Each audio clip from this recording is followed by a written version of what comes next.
Bonjour à tous. Dans cette vidéo, je vous présente mon nouveau livre, Les miracles dans la Bible, qui est sorti en octobre 2023. Un livre qui a été publié aux éditions Excelsis dans la collection Théologie biblique. Un petit livre de 413 pages.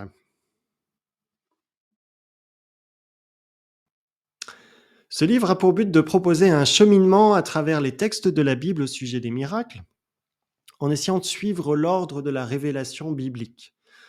L'objectif de ce cheminement, c'est de pouvoir aboutir à une synthèse de théologie biblique sur les miracles. Qu'est-ce qu'un miracle selon la Bible? Quel est le sens que la Bible donne aux miracles? Quelle est leur place dans la révélation divine?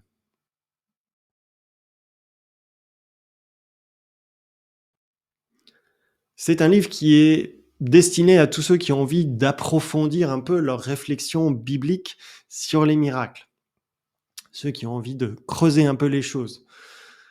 Il faut préciser que c'est l'adaptation d'un cours dispensé à l'Institut supérieur de théologie évangélique où j'enseigne à Madagascar. Et donc c'est un livre qui conviendra particulièrement à ceux qui sont habitués à lire de la théologie, qui aiment creuser les choses en profondeur. L'ouvrage se veut néanmoins écrit dans un style qui est accessible à des non-spécialistes. Pas besoin d'être un théologien pour comprendre ce livre. J'espère en tout cas. Les termes techniques, j'ai essayé de les limiter. Les mots grecs et hébreux sont transcrits et systématiquement traduits. Comparé à mon précédent livre sur la prophétie, pour ceux qui l'auraient lu, qui était un livre qui était le résultat de mes recherches académiques et notamment doctorales, ce livre, Les miracles dans la Bible, est moins technique, plus facile d'accès, en tout cas je l'espère.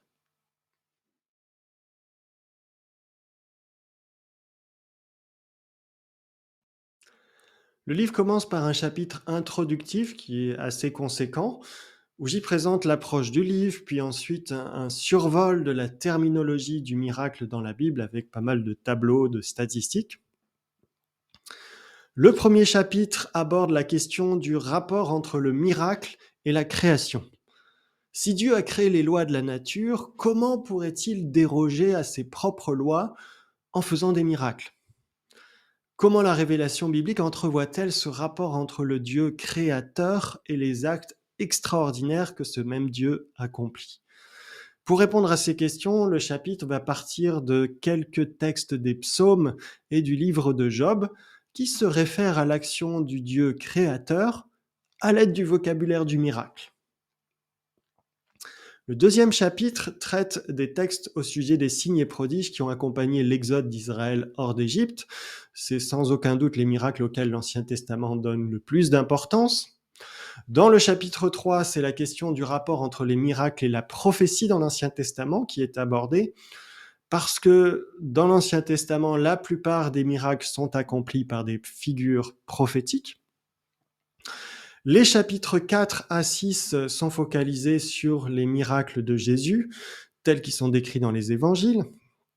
Chapitre 4 propose une vue d'ensemble de ces miracles, avec notamment un tableau synoptique des récits de miracles, quelques éléments généraux sur les différents types de miracles que Jésus a accomplis, une note sur l'historicité des miracles de Jésus, avec là encore pas mal de tableaux, de statistiques et d'outils qui peuvent être utiles sur ce sujet. Le chapitre 5 se focalise sur les spécificités de chacun des 4 évangiles en rapport aux miracles de Jésus. Et je montre comment la présentation des miracles, qui est spécifique à chaque évangile, s'inscrit très bien dans le projet rédactionnel de son auteur, ou de chacun de ses auteurs. Les récits de miracles contribuent à donner à chaque évangile sa forme particulière. Le chapitre 6 tente une synthèse théologique sur les miracles de Jésus. En quoi les miracles sont-ils un signe de l'identité de Jésus comme Christ et Fils de Dieu? En quoi sont-ils aussi des signes de la bonne nouvelle, du salut, du règne de Dieu ou du royaume de Dieu? Et puis il y a une dernière partie de ce chapitre qui aborde une question qui est assez peu traitée dans les ouvrages académiques, mais qui est pourtant assez discutée dans le monde évangélique, contemporain en tout cas. Comment comprendre le rapport entre la foi et les miracles, qu'on observe dans beaucoup de récits des évangiles? Le chapitre 7 propose une analyse des principaux textes des évangiles au sujet des miracles effectués, cette fois par l'intermédiaire des disciples de Jésus. Les auteurs des évangiles, est-ce qu'ils envisageaient cet ordre donné aux disciples de guérir les malades ou de chasser les démons comme étant réservé aux 12 disciples ou comme concernant tous les disciples de Jésus-Christ au sens large du terme? C'est le genre de question qui est abordée dans ce texte à travers notamment l'étude de certains passages comme l'envoi des 72 disciples en Luc chapitre 10, la finale discutée de l'évangile de Marc, le passage de Jean 14 où Jésus dit que ceux qui croiront en lui feront des œuvres plus grandes encore, ou encore le récit de la délivrance que les disciples ne parviennent pas à accomplir. Le chapitre 8 poursuit sur la question des miracles chrétiens, mais cette fois dans les actes et dans les épîtres. Donc il y a un survol des données des actes, mais aussi j'aborde quelques textes de Paul, notamment les textes qui évoquent les miracles des chrétiens en général, 1 Corinthiens 12 à 14 notamment, et aussi les textes qui évoquent l'activité miraculeuse de Paul lui-même. Après quelques mots aussi sur la mention des miracles en Hébreux 2, verset 4, il y a une dernière section qui est consacrée à la prière de guérison, au texte sur la prière de guérison qu'on trouve à la fin de l'épître de Jacques. On arrive ensuite au chapitre 9 qui s'intéresse au passage du Nouveau Testament qui évoque les signes extraordinaires dans un contexte eschatologique. Donc, c'est le cas en particulier du discours eschatologique de Jésus dans les évangiles synoptiques, mais aussi, bien sûr, de l'Apocalypse. Le 10e et dernier chapitre constitue une tentative de synthèse théologique et la matière est répartie autour de trois grandes questions, trois grands domaines de la théologie plutôt. La théologie proprement dite ou doctrine de Dieu. Qu'est-ce que les miracles disent du Dieu trinitaire? La sotériologie ou la doctrine du salut. Quelle est la place et quel est le rôle des miracles dans le plan divin du salut pour l'humanité? Et puis, troisièmement, la doctrine de la révélation ou de la parole de Dieu. En quoi les miracles sont-ils pour Dieu une manière de se révéler en actes? Comment situer ces miracles aussi dans l'histoire de la révélation par rapport notamment à l'écriture? Le livre s'achève sur une exhortation finale assez courte en rapport aux miracles dans la vie de l'Église. Et on trouve ensuite une annexe avec une bibliographie des auteurs, un index des auteurs cités, un index des passages bibliques, des références bibliques et une table des matières détaillées.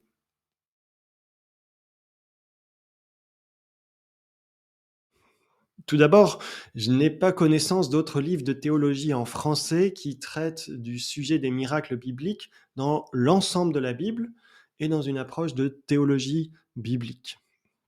J'espère que ce livre peut combler un manque ou en tout cas contribuer à la réflexion sur ce sujet. Ensuite, ce livre a été écrit en pensant à quelques pratiques observées dans les milieux évangéliques contemporains, en particulier les milieux charismatiques pentecôtistes ou néo-pentecôtistes. Bien sûr, ça reste un livre de théologie biblique. Le livre ne vise pas directement et explicitement certaines pratiques ou certains enseignements populaires, mais je me suis volontairement arrêté sur des éléments de l'enseignement biblique qui me semblent importants à rappeler dans le contexte du monde évangélique contemporain. C'est le cas par exemple du premier chapitre sur le rapport entre le miracle et la création qui permet notamment de rappeler que toute guérison, miraculeuse ou non, a pour cause première la grâce bienveillante du Créateur. J'ai aussi donné une bonne place au traitement des textes du Nouveau Testament qui font un lien entre les miracles et la foi, parce que cette question occupe une belle place dans la prédication de certains mouvements néo-pentecôtistes notamment. J'ai aussi surtout insisté sur le fait que la Bible ne voit pas les miracles comme une fin en soi, mais comme des signes qui ont du sens, des signes qui disent quelque chose de Dieu, de son salut, de son œuvre. Et ce point me semble fondamental à rappeler, parce qu'il est fondamental dans le texte biblique. Et je crois que c'est quelque chose qui est particulièrement pertinent dans un monde où le spectaculaire, l'extraordinaire, c'est avant tout une source de divertissement.